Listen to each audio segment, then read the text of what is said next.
Take a look at the lead. The score yesterday, again, in overtime. Colts got it done to improve the 2-2. They won a couple straight now. 16-13 in overtime. Obviously, the Jags had a couple of chances to win this thing. But anyway, the Colts pick up their 15th straight division win. Colby Fleener, career-high 9 catches yesterday and a touchdown. Frank Gore, 17 carries, just 53 yards as the Jags really, that front seven, they just clogged the running lanes yesterday. And you saw it. That was their game plan. They had single high safety. Every snap, they brought an extra guy down in the box, and they were going to move. And they didn't really do a whole lot of blitzing. They didn't come after us, but they had a lot of bodies in there and a lot of tough running lanes for Frank Gore. That first run was one of his best of the game, and then the last run, obviously, that got him down in field goal range to win the game. But it was not good after. I remember looking at stats at halftime. I think he had 9 carries for 6 yards. So it was really tough sled and run the football. And it was a little bit of the blocking up front, but there was a little bit. He wasn't making those guys miss that he normally does. You know, you can have. You know, always told, office coordinator always said, we're going to block who we can block, and then there's going to be 1 or 2 guys left for you to break tackles and beat. And he wasn't breaking those tackles like he normally does. The sense was during the game, hey, let's stop the run. Let's see if Matt Hasselbeck can beat us. Oh, yeah. From the get-go, that was the sense. And it really worked out because the very first series of the game, we dropped 2 passes.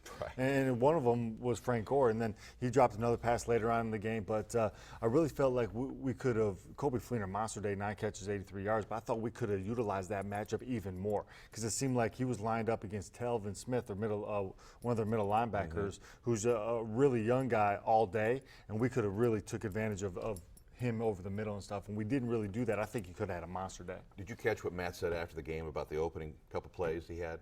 He was so hyped coming out of the tunnel. Yeah, I mean, he hadn't started in about 3 years. Well, did you notice on that first pass to Frank Gore in the flat? Right. It was a bullet. I mean, he fired that bad boy. You could tell he looked like he was 21 years old again, and that ball came out, hit Frank, and Frank dropped it. He came back to the he was like, what was that? You know what I mean? That's what, with those running backs, you got to hit them right here between the numbers, and you can't put too much on it because they have a hard time catching those fastballs. We'll talk about backups, getting starting positions and whatnot. I want to get your thoughts on what it's like to be a backup and to always be you're on call 24/7. High alert, man. High alert. It's an interesting position to be in. We'll get to all of that. Michael Grady, we're going to Skype in with Michael here in just a bit. And, of course, back in his mom's basement, ladies and gentlemen, PJ. Hi, PJ. What did you think of the game yesterday? Well, I'd first like to say my mom wants to go on the record in saying that she doesn't think the Colts should have won yesterday. However, she is looking for Jason Myers' address to send him a thank you card. So, Mom's critical of the Colts coming out of the gate. Huh? Mom was an emotional mess yesterday with the ups and downs.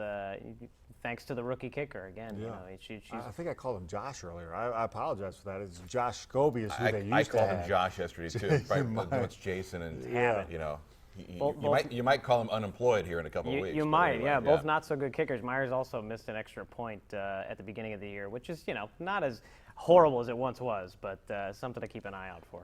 Yeah, I'm thinking the Jags management was thinking, where's Josh Scobie when we need him against the Colts? But he's even having a bad year. Scobie was awful in Pittsburgh. Then they missed 4 field goals. He's cut, and they brought another guy in Pittsburgh. So God knows what the Jaguars are going to do. But, I mean, to have a field goal and he misses it, we call timeout. And you're like, oh. Even Chuck was like, no, what did I do? Don't. Right. And then, you know, you can't really tell from where the press box is because obviously it's going a long ways out of the field, but I got a monitor, right? So I'm looking before Bob even sees it. I'm like, he missed it because he missed the second one by a little bit. And then to have a chance to win it again in overtime and miss another one, that's tough for that kid, especially a young kid like that. But I hope they don't. I hope they give him another shot. But it's good to have that over 40 club on your team, especially if you had a military. Well, let's hope they give him another shot, especially when the Colts play him again. Yeah, hey, why not? Keep him on the team right now.